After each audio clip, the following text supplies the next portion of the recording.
About having had an issue of kids or your baby goats dying very much. How did you handle that? We have learned how to handle them. That's why you can see we have some kids already into existence. So we learned that as long as a kid is born, from 3 days, you give it some multivitamins. We are not aware of that. We give them some multivitamin, like at least 2 to 3 meals, after every 3 weeks for the first 1 month. From 3 to a month, we start spraying them. From a month, we give a Clostridial vaccine. At 1 month or 3 weeks to 1 month, we started deworming them. Because they have started nibbling on the grasses, so you must deworm because they are greatly affected by the worms. Their body immunity is still weak. And again, we separated them from the mother by having a kid's pain, so that at least they don't suffer from the ammonia, from the pains at night. Those animals are very fearful. They can step on them and they die. And again, heavily pregnant those, we separate them towards delivery because one day we are spraying, they were all together, they squeezed there and they aborted. Wow, sorry. Also, what about the mothers before they give birth to the kids? Anything special that you do for them? On steaming up, yes, but it's not good to overfeed pregnant mothers. Why? Because at times when they are overfed, they suffer from, it's called the prolapse. Yeah? They can have a vaginal prolapse, or it's called the uterine prolapse, or no prolapse. Because at times the baby overgrow in size. They should be properly fed, but not overfed. Because if you overfeed them, there can be complications during giving birth. So it's far better you feed them well, properly satisfied, but you shouldn't overfeed them. And you shouldn't underfeed them. If you underfeed them and if you want to fill them, like when you see my hand here, when you taste like this, and you feel those lips in the rib cages, and you feel it feel like here, you are underfeeding them. If you are properly feeding them, when you touch here like this, there's some, you can feel the bones, but they're on a minimum size. If you feel like this is overfeeding. Okay. So you can test from here. Wow, that's a wonderful technique that we've learned today, how to test whether underfed, properly fed, and overfed, particularly for the pregnant mothers or pregnant goats. Mr. Semaganda, let's talk about the breeds of goats that you have onto your farm. Which ones do you have?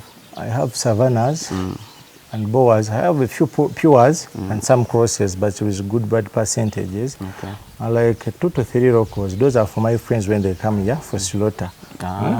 When this comes we enjoy it. Now we've been here, we've been eating goat meat. You just have to visit the farm. So for me, I prefer the exotic ones.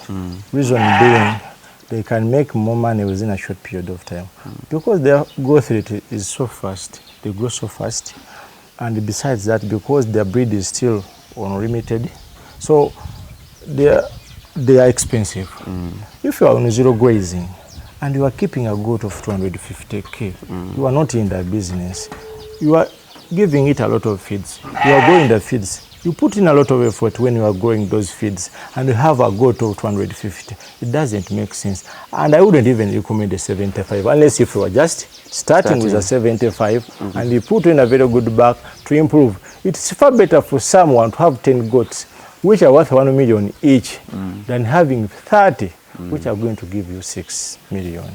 Because you'll be doing a lot of work unless if you're looking for manure. But if it's not that, it makes business sense to have at least 10, which is 87 plus. You properly feed them, because I've seen that we are looking for numbers, but quality matters. So what you have, so for me, I prefer the exotic one because they can make money quickly. They have a faster growth rate, and the handling is almost the same. As long the risk is in not knowing. We suffered not because we had little knowledge, but since we are improving, there's no risk in handling these exotic ones. So for me, I prefer the Boas and the Savannahs for that reason, because at least they can make more money. Even if you have 20 Pures, it is far better having 100 locals. You can see. Even those ones, they are accessible, they are everywhere. Who will look for you because you have locals when they are only 5? And there's someone who is going to take them for slaughter. But even if you have 20, they come for 2 or 5 because the people are looking for good bucks. Like that bag, you can see that small board there. I bought it 3 million. Why? Because I want to improve my herd in the future. I sold off mine and I bought. It is still young, but because you have to prepare the future now, you can even take good genetics home. But most people, the problem what bigger ones. Even if it doesn't have good genetics for them, they consider the size. Yet it's about breeding. In terms of, there are people I've heard who say that they kind of fear, they have a fear of raising the exotic ones. They say, oh, our conditions in Uganda cannot afford mostly the pure ones. They think, well, it will fall easily sick and then it dies. Is it something you've experienced before? Not at all. For me, as I have said earlier, the risk is in not knowing. Even if you're handling a local and you don't know how to handle it properly, still it will die. Even if you have a pure and you don't know how to handle it properly, it will die. So the risk is in not knowing. But if you know what to do, so the number one thing is to seek for knowledge. How to handle the pures. Go to those people who have the what? The pures. Because they eat the same feeds, they sleep in the same houses. Now we have the pures here. Look at the shelter, we're even on the ground floor. You can see how it looks like. They go down there, they feel like the locals. So there's no complication, but the only risk is in not knowing what to do. But as long as you have learned how to handle them, there's no risk in having these ones. Again, like I usually say or usually do, I have this moment where I ask a farmer their opinion on whether to have a raised structure or an underground structure.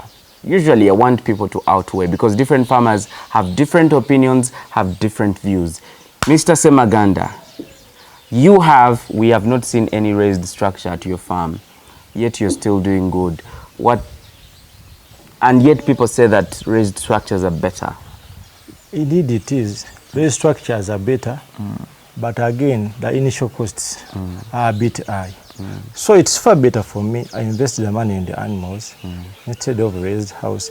In the future, I can do that after getting profits. Because you may find someone a bit like this one, and it is laid properly, it is raised, but in the end, he has 4 or 5 goats inside. And he's not going to sell the shelter, because I will never sell this one. So I will sell the animals. But as long as we maintain hygiene on the ground, like now, it is a rainy season. But still they are not all that because we try to maintain the hygiene. So we use these ones, very simple houses, because we want to minimize the initial costs, because the hardest step of all is starting. But if you have your money, you can raise your structures. For me, what I emphasize here, they make sure they sweep every day. For me, I don't even wait for 2 days. Every day they make sure they sweep, and they love it and they used to it. They have no problem with it. And again, when it comes to structures, there are some components of a good structure. Like here, you must have an exercising area. There must be a pen. Space. There must be a crash. And because we are semi-intensive, there are feed troughs and a water source where they can just take water from. So in simple terms, what Mr. Semaganda is saying is, if you have the money, you can go ahead and construct a raised structure, and even if you have the money, fill it up with goats. But it would not make sense for you, if you have little money, to go into building expensive goat pens raised, when in the end you won't have the money to stock your goats. That's in simple terms. So you talked about the rainy season. Now that we're in the rainy season, what happens in a situation where you wake up and it has rained?